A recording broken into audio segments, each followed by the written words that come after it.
दोस्तों स्वागत है आपका बिहार न्यूज में। दोस्तों मैं हूं फिरदौस गनी और आप देख रहे हैं केडीबी लाइव। दोस्तों आज हो चुका है 5 अगस्त 2020। तो आज की बिहार की टॉप न्यूज लेकर आए आपके लिए।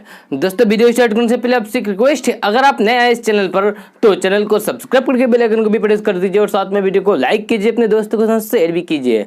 तो चलिए दोस्तों स्टार्ट करते हैं आज का न्यूज। केंद्र सरकार किसानों की मदद करने के लिए हर संभव कदम उठा रही है। केंद्रीय कृषि राज्य मंत्री कैलाश चौधरी ने बताया कि देश में अब तक 1 करोड़ से ज्यादा किसानों को केसीसी यानी कि किसान क्रेडिट कार्ड जारी कर दिए गए हैं। इसके अंतर्गत 89,810 करोड़ रुपए उनके खाते में पहुंच गया है। आपको बता दें कि प्रधानमंत्री किसान सम्मान निधि योजना के लाभार्थियों को किसान क्रेडिट कार्ड मुहैया किए जाते हैं। इन कार्ड के जरिए किसान सस्ती दर पर कर्ज ले सकते हैं। खेती किसानी के लिए किसान क्रेडिट कार्ड पर लिए गए 3 लाख रुपए तक के लोन की ब्याज दरें वैसे तो 9% है, लेकिन सरकार इसमें 2% की सब्सिडी देती है।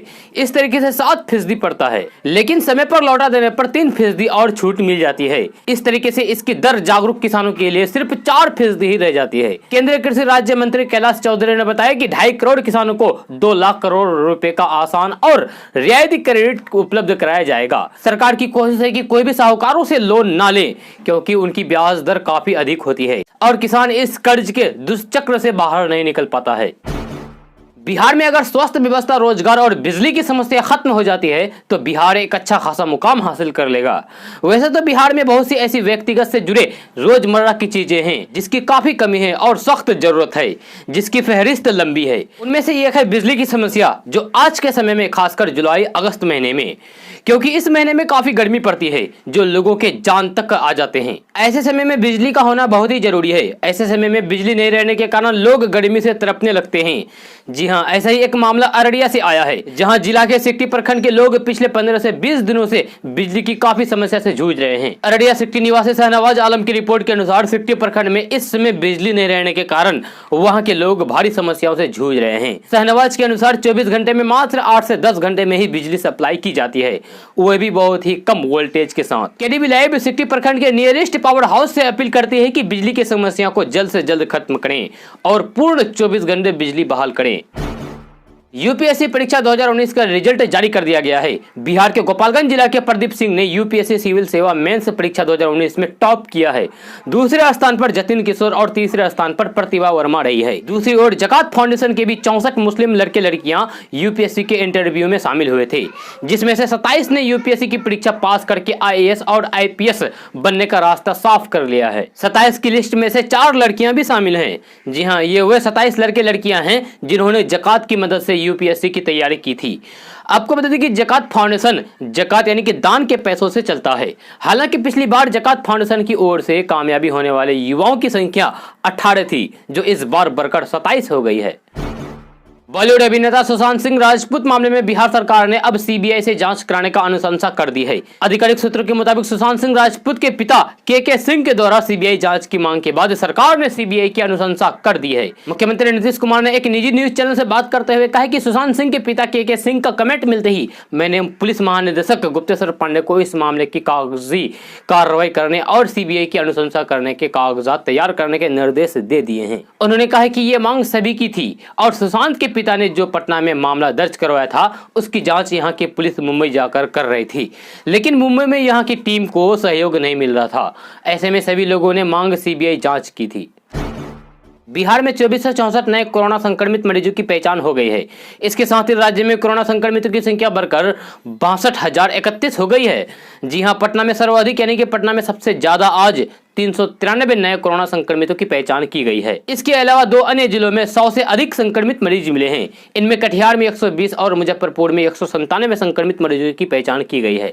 स्वास्थ्य विभाग के अनुसार अररिया में 37, अरवल में 27, औरंगाबाद में 32, बांका में 35, बेगूसराय में 75, भागलपुर में 59, भोजपुर में 63, बक्सर में 77, दरभंगा में 44, पूर्वी चंपारण में 65, गया में 63, गोपालगंज में 34, जमुई में 37, जहानाबाद में 32, कैमूर में 12, खगड़िया में 58, किशनगंज में 30, लखीसराय में 23, मधेपुरा में 29, मधुबनी में 49, मुंगेर में 52, नालंदा में 69, नवादा में 28, पूर्णिया में 69, रोहतास में 75, सहरसा में 49, समस्तीपुर में 74, सारण में 97, शेखपुरा में 42, शिवहर में 11, सीतामढ़ी में 84, सिवान में 53, सुपौल में 64, वैशाली में 85 और पश्चिमी चंपारण में 21 कोरोना संक्रमितों की पहचान की गई है।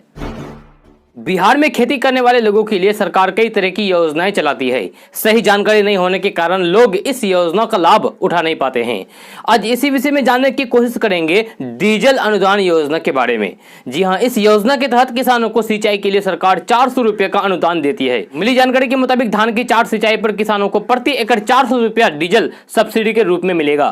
जी हाँ, इसी तरीके से मक्का फसलों की सिंचाई के लिए भी सब्सिडी दी जाएगी। अन्य खरीफ फसलों में दलहन, तेलन, मौसमी सब्जियां, औषधीय एवं सुगंधित पौधों की 3 सिंचाई के लिए डीजल अनुदान दिया जाएगा। अगर आप डीजल अनुदान का लाभ उठाना चाहते हैं तो आप बिहार सरकार की वेबसाइट पर जाकर ऑनलाइन के द्वारा आवेदन कर सकते हैं और ये वेबसाइट आपको मोबाइल स्क्रीन पर आपका शो कर रहा है। इस वेबसाइट पर जाकर आप ऑनलाइन के द्वारा आवेदन कर सकते हैं। आपको इसका लाभ प्राप्त होगा। आपका पैसा सीधे आपके बैंक अकाउंट में आएगा। कोरोना के नए केस मिलने के मामले में भारत ने अब अमेरिका को भी पीछे छोड़ दिया है। जी हां, भारत अब अमेरिका को पीछे छोड़कर सबसे ऊपर पहुंच गया है।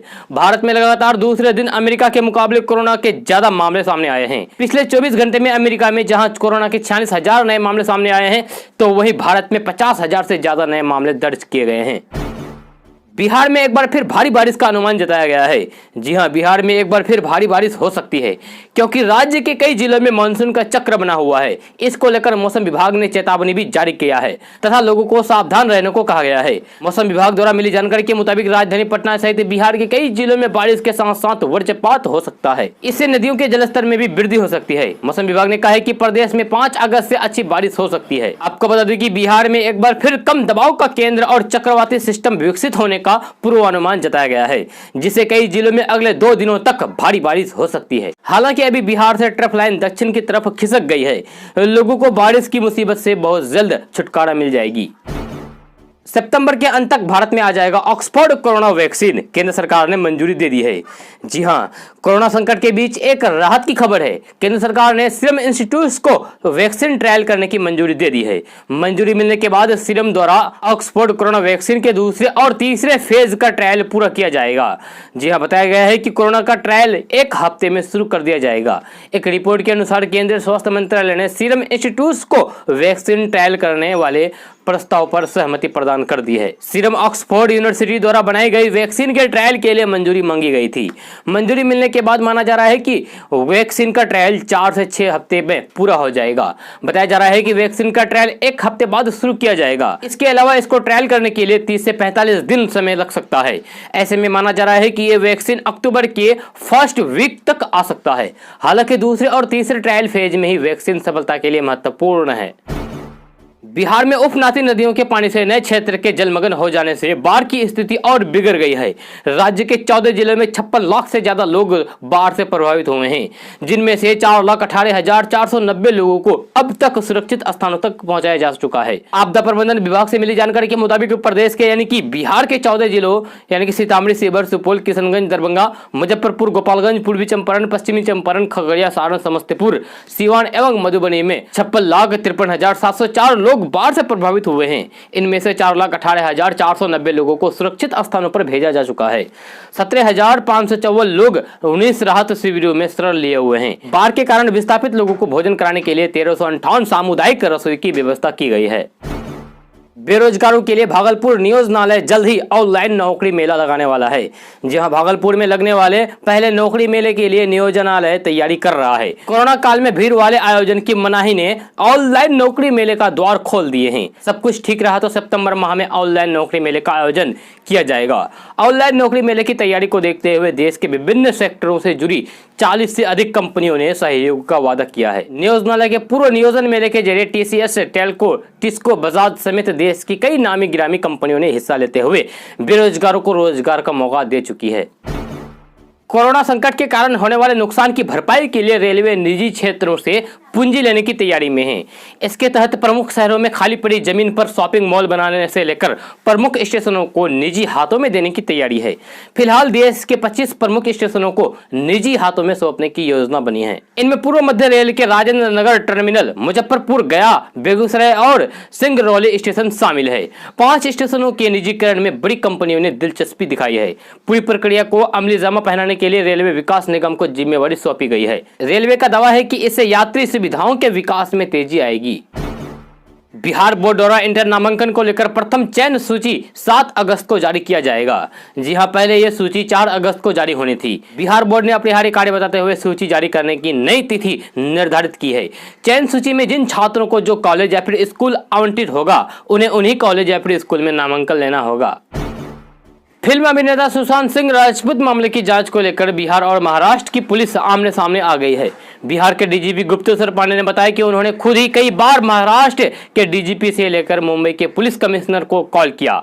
इतना ही नहीं, मैसेज भी किया, परंतु किसी ने फोन रिसीव नहीं किया, न ही मैसेज का जवाब दिया। हैरत तो यह है कि बिहार के गृह विभाग के अपर मुख्य सचिव ने महाराष्ट्र के गृह विभाग के आला अधिकारियों से कई बार बात करने की कोशिश की, किंतु महाराष्ट्र सरकार के किसी अधिकारियों ने एक बार भी बिहार के किसी अधिकारी का कोई नोटिस नहीं लिया। गुप्तेश्वर पांडे ने कहा कि मुंबई पुलिस सुशांत मामले में रिया चक्रवर्ती की भाषा बोल रही है। मुंबई पुलिस का सारा एक्शन वही है जो रिया चक्रवर्ती चाहती और बोलती रही है।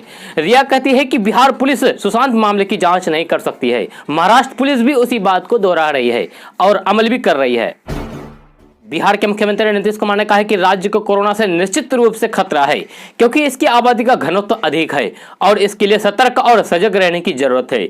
बिहार विधानसभा में कोरोना और बाढ़ पर सरकार के जवाब के बाद सीएम नीतीश कुमार ने कहा है कि राज्य में इसे निश्चित रूप से खतरा है, क्योंकि बिहार में जनसंख्या घनत्व देश में सबसे अधिक है। ये जनसंख्या घनत्व राष्ट्रीय औसत से 3 गुना अधिक है और इसीलिए हमें सतर्क और सजग रहने की आवश्यकता है। बिहार में नौकरी करने वाले नियोजित शिक्षकों के जीवन में अच्छे दिन आने वाले हैं, क्योंकि 15 अगस्त से इन नियोजित शिक्षकों को सेवा शर्त के तहत पेंशन और अनुकंपा का लाभ प्राप्त होगा। बिहार सरकार के आदेश के बाद अब नियोजित शिक्षकों को सेवा शर्त मिलेगा। इससे शिक्षकों को तबादला, प्रोन्नति, एसीपी लाभ, सेवांत लाभ, पेंशन, भविष्य निधि, ग्रेच्युटी, ग्रुप इंश्योरेंस समेत अनुकंपा का भी लाभ मिलने लगेगा। मिली जानकारी के मुताबिक सरकार की मंजूरी के बाद 15 अगस्त से इसे लागू कर दिया जाएगा। आपको बता दें कि उप समिति के सदस्यों ने कई राज्य के नियोजित शिक्षकों की सेवा शर्त का अध्ययन किया था। बिहार विधानसभा में नेता प्रतिपक्ष तेजस्वी यादव ने कोरोना महामारी और बाढ़ से जूझ रहे बिहार में सत्ता पक्ष और विपक्ष को जहां साथ मिलकर सकारात्मक राजनीति करने की नसीहत दी है, वहीं इस विषम परिस्थिति में खराब स्वास्थ्य व्यवस्था को लेकर सरकार पर जमकर हमला बोला और कहा कि 15 वर्ष की विफलताओं को छुपाने के लिए भूतकाल की बातें कर रहे हैं और कटाक्ष करने वालों को इतिहास के बासी पन्ने मुबारक हो। तेजस्वी यादव ने ज्ञान भवन में विधानसभा में 1 दिवसीय मानसून सत्र में कोरोना और बाढ़ पर हुई विशेष चर्चा के दौरान कहा है कि जब 15 वर्ष के कार्यकाल में कोई सकारात्मक काम नहीं किया है, तो सरकार में शामिल लोग अब मुझ पर कटाक्ष ही कर सकते हैं, कोई काम तो कर सकते नहीं। बिहार में जमीन की कीमत दिन प्रतिदिन तेजी के साथ बढ़ती ही जा रही है। एक रिपोर्ट की माने तो भारत में दिल्ली के बाद सबसे ज्यादा महंगा जमीन पटना में मिल रहा है। यहाँ की कीमतों में तेजी के साथ वृद्धि हो रही है। मिली जानकारी के मुताबिक बिहार की राजधानी पटना में 25 लाख रुपए कट्ठा वाली जमीन 1 करोड़ रुपए कट्ठा हो गई है। जानकार बताते हैं कि पिछले 5 सालों में यहाँ की जमीन की कीमत 2 गुने से भी ज्यादा हो गई है। इसकी कीमतों में लगातार वृद्धि हो रही है। राम मंदिर को लेकर अगर अयोध्या के पुराने अध्याय पलटे जाए तो लाल कृष्ण आडवाणी, मुरली मनोहर जोशी, कल्याण सिंह और उमा भारती ये वो तमाम नाम है जो अयोध्या के अध्याय पर सबसे आगे नजर आते हैं। लोग इन्हें अयोध्या आंदोलन के जननायक कहते हैं, लेकिन अब इसे वक्त का तकाजा कहें या फिर पार्टी में बदलता विसात, हालात यह है कि राम मंदिर के लिए अपना सब कुछ लगा देने वाले इन नायकों को अयोध्या में राम मंदिर के इतने बड़े समारोह में एक अदद निमंत्रण कार्ड तक भी नहीं मिला। राम मंदिर आंदोलन का बड़ा चेहरा रही उमा भारती को 5 अगस्त यानी कि आज के प्रोग्राम का निमंत्रण न मिलने के कारण मीडिया के माइकों पर उमा भारती झलक ही गया। जी हां, उमा भारती इन दिनों अयोध्या में हैं, लेकिन उन्हें 5 तारीख के राम मंदिर भूमि पूजन के कार्यक्रम में शामिल होने का न्योता नहीं मिला है। इस पर उमा भारती ने कहा है कि अयोध्या और राम मंदिर बीजेपी की बपोती नहीं है। राम सबके हैं। राम के नाम के अधिकार को रोकने का हम अहंकार पाल लेंगे तो हम भूल रहे हैं कि हमारा भी एक दिन अंत होना है। स्वास्थ्य मंत्री मंगल पांडे ने कहा है कि बिहार में कोरोना संक्रमितों की विश्व स्वास्थ्य संगठन यानी कि WHO और भारत सरकार के दिशा निर्देशों से 2 गुना अधिक जांच रोज की जा रही है। WHO और भारत सरकार के दिशा निर्देश के अनुसार प्रति 1 लाख व्यक्ति पर 14 जांच प्रतिदिन किए जाने का मानक है।